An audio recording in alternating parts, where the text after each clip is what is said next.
والعصر ان الانسان لفی خسر، قسم زمانے کی انسان خسارے میں ہے، الا الذین آمنوا وعملوا الصالحات وتواصوا بالحق وتواصوا بالصبر.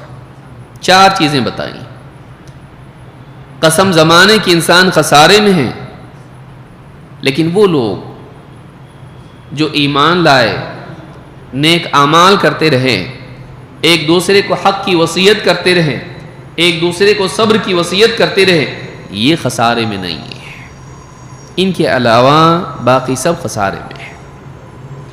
تو ایک طرف اپنے ایمان کی فکر کرنا، اپنے اعمال کی اصلاح کرنا، لیکن خسارے سے بچنے کے لیے کافی نہیں ہے.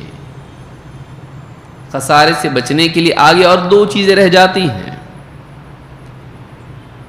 اور یہ بطور فرض کفایہ نہیں ہے. یہ ہر ایک کے خسارے کا ذکر ہو رہا ہے یہاں پر، یہ ہر ایک کے لیے ہو رہا ہے کہ خسارے سے بچنے والے کون ہیں؟ جو اپنے ایمان کی اصلاح کریں، اپنے اعمال کی اصلاح کریں، اپنے ایمان کو پختہ کریں، اپنے اعمال کو نیک بنائیں، لیکن اس کے بعد دوسروں کی بھی فکر کریں. وہی علم جو ان کے پاس ہے حق، اس کی دوسروں کو تلقین کریں، تصفیہ. 2، وہ جو حق ان کے پاس ہے اس کو زندگی میں لا کر اس پر جمنے کی دوسروں کو تلقین کریں، تربیہ. حق پر جمنا تب ممکن ہوتا ہے جب انسان کو حق بالکل روز روشن کی طرح واضح ہو، کلیرٹی ہو اس کے اندر، حق کو اچھے سے سمجھ جائے یہ حق ہے، شبہات نکل جائیں اس کے. مسئلہ یہی ہے، ایک انسان کے لیے مسئلہ کیا ہے؟ شبہات والا، ڈاؤٹس، عقیدے میں ڈاؤٹس، منہج میں ڈاؤٹس، حلال و حرام میں ڈاؤٹس. کلیرٹی انسان کے پاس، حق اس کو معلوم ہو، سورج کی طرح روشن ہو، ایک دوسرے کو حق کی وصیت کرتے یہ حق ہے. لوگوں کے تصفیہ کی کوشش کرنا، توحید اور شرک، ایمان اور کفر، ایمان و نفاق، سنت و بدعت، حلال و حرام، حق و باطل کلیرٹی کے ساتھ بتایا جائے، حق کی وصیت کی جائے. 2، صبر کی وصیت کی جائے. صبر کا معنی ہوتا ہے جمنا، کہ جو حق واضح ہوا ہے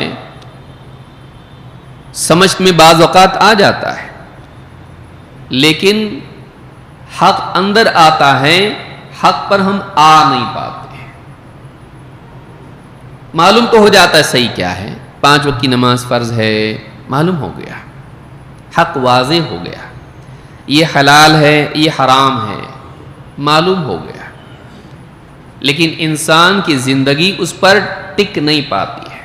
شہوات کا فتنہ ہوتا ہے. ایک فتنہ کیا ہوتا ہے؟ شبہات. حق واضح نہیں ہوتا ہے، سمجھ میں نہیں آتا صحیح کیا غلط کیا ہے.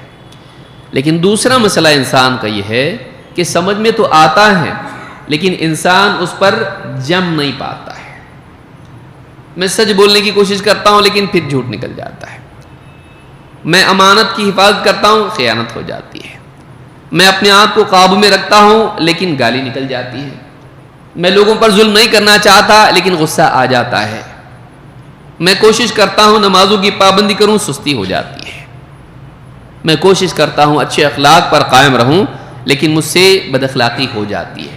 انسان حق جانتا ہے، اس کو احساس بھی ہوتا ہے لیکن ٹک نہیں پاتا ہے. جب تک کہ تربیت نہ ہو انسان ٹک نہیں پاتا ہے. بنتے بنتے انسان بنتا ہے، جیسے بچہ گرتے پڑتے اس کو چلنا آتا ہے.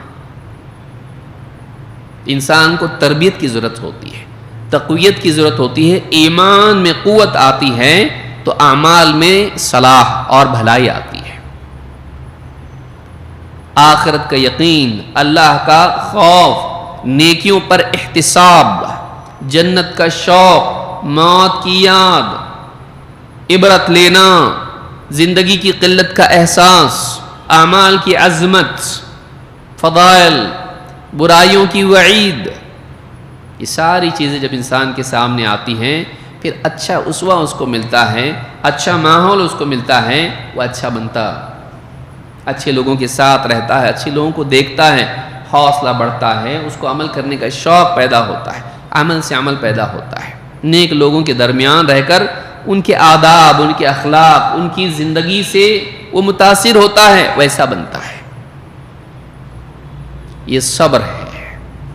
دین پر جمنے کے لیے شہوتوں کے بالمقابل صبر کی تربیت ہونا چاہیے، اور شبہات کے مقابلے میں حق کی وضاحت ہونی چاہیے۔ دو کام دیکھیے سورت میں آ گئے ہیں۔ قرآن بہت زبردست کتاب ہے۔ یوں ہی نہیں، امام شافعی رحمۃ اللہ علیہ فرماتے ہیں اللہ تعالیٰ اس صورت کی بجائے کوئی اور صورت بندوں پر حجت تمام کرنے کے لیے نازل نہیں کرتا، یہ صورت کافی ہو جاتی ہے، کہ ان کی زندگی کا مقصد کیا ہے بتانے کے لیے، نجات کس میں ہے بتانے کے لیے، کچھ اور نہیں، بس اتنا ہی نازل کر دیتا تو اجمالی طور پر انسان کو اس کی زندگی کا مقصد معلوم ہو جاتا ہے کہ خسارہ کس میں ہے، خسارے سے بچنے کے لیے کیا کرنا چاہیے۔